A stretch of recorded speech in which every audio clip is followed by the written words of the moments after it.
Tribunal একে যে তিনটি মামলার গুম রিলেটেড তিনটি মামলার সাক্ষ্য গ্রহণ যেটা চলমান আছে সেগুলোকে অব্যাহত রাখার স্বার্থে অন্য যে মামলাগুলোর সাক্ষ্য গ্রহণ শুরু হবার কথা সেগুলো আমরা কয়েকটা দিন পিছিয়ে নিচ্ছি যাতে করে স্মুথলি আগের সাক্ষীদের জেরাগুলো শেষ হয়ে যায় এবং সেগুলোর ধারাবাহিকতা অব্যাহত থাকে।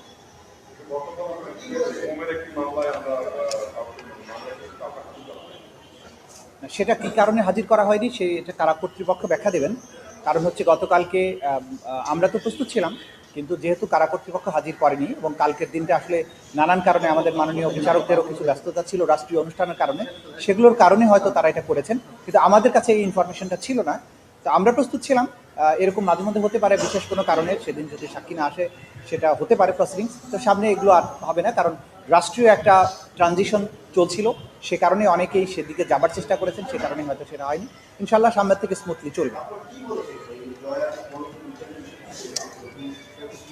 আমরা যেটা বলেছি যে বাংলাদেশে 2024 সালের জুলাই এবং আগস্ট মাসে বাংলাদেশের আন্দোলনকারী ছাত্র জনতার উপরে যে ব্যাপক হারে যে ম্যাসাকার করা হয়েছিল, যে গণহত্যা চালানো হয়েছিল, সেটার মাস্টার মাইন্ড যারা ছিলেন তাদের মধ্যে অন্যতম দুজন হচ্ছেন সজীব ওয়াজেদ জয় এবং জুনায়েদ আহমেদ পলক।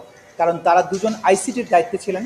তারা সেই সময় ইন্টারনেট বন্ধ করে দিয়ে গণহত্যা সংগঠনের ব্যাপারে তারা সর্বাত্মক সহযোগিতা করেন এবং জুনায়েদ আহমেদ পলকের সাথে অন্যান্য মন্ত্রীদের সালমান এফ রহমান সাহেবের কথোপকথনের মধ্য দিয়ে দেখা যাচ্ছে এই গণহত্যাকে ফ্যাসিলিটেট করার ব্যাপারে তাদের মধ্যে সলা পরামর্শ হয়েছে, ষড়যন্ত্র হয়েছে, পরিকল্পনা হয়েছে।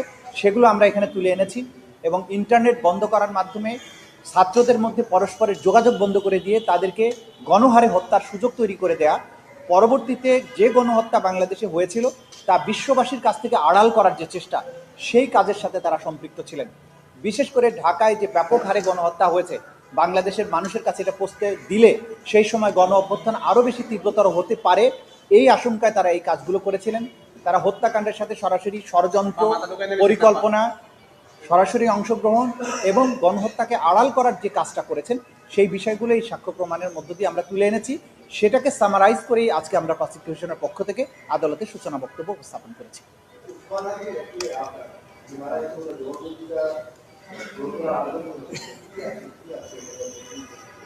শহীদ ওসমান হাদি জুলাই আগস্টের অন্যতম আন্দোলনের মধ্যে অন্যতম সিপাহ সালার ছিলেন এবং তিনি নিজে প্রত্যক্ষ করেছিলেন যে কীভাবে বিপ্লব সংগঠিত হয়েছে, কিভাবে তাদের উপরে গণহত্যা চালানো হয়েছে, আক্রমণ চালানো হয়েছে। তার যে সাক্ষ্য তিনি তদন্তকারী কর্মকর্তার কাছে দিয়েছিলেন, সেটা যে তিনি নিজে শহীদ হয়ে যাওয়ার কারণে ট্রাইব্যুনালে তার পক্ষে যেহেতু জবানবন্দি দেওয়া আর সম্ভব নয়, আমাদের আইনের 19 ধারায় একটা বিধান রাখা হয়েছে যে যদি কোনো সাক্ষীর এরকম বক্তব্য তদন্তকারী কর্মকর্তার কাছে দেয়া থাকে কিন্তু পরবর্তীতে তার পক্ষে আর কখনো সাক্ষ্য গ্রহণের জন্য আদালতে উপস্থিত হওয়া সম্ভব না হয়, তাহলে আদালত তার সেই বক্তব্যকে সত্য বক্তব্য হিসাবে গ্রহণ করতে পারেন। সেই কারণে উক্ত ধারার অধীনেই আমরা সেই অ্যাপ্লিকেশনটা দিয়েছিলাম, আদালত সেটা মঞ্জুর করেছে।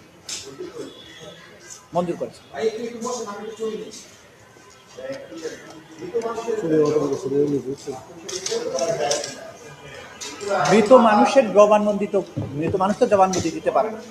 জবানবন্দি যিনি দিয়েছেন তিনি জীবিত মানুষ হিসেবে দিয়েছিলেন, তার বক্তব্য একটা জায়গায় রেকর্ডেড হয়েছে, সেই রেকর্ডেড বক্তব্যের আলোকেই কোর্ট রুমে এসে তিনি একই বক্তব্য দেবার কথা, কিন্তু তিনি যেহেতু পরবর্তীতে আর জীবিত নেই, সুতরাং আগে সর্বশেষ তার যে বক্তব্য দেয়া ছিল সেইটাকে আদালত বিবেচনার জন্য গ্রহণ করতে পারেন, এটাই আইনের বিধান। সে কারণেই সেই ধারার অধীনেই আমরা এটা দিয়েছি। Thank you.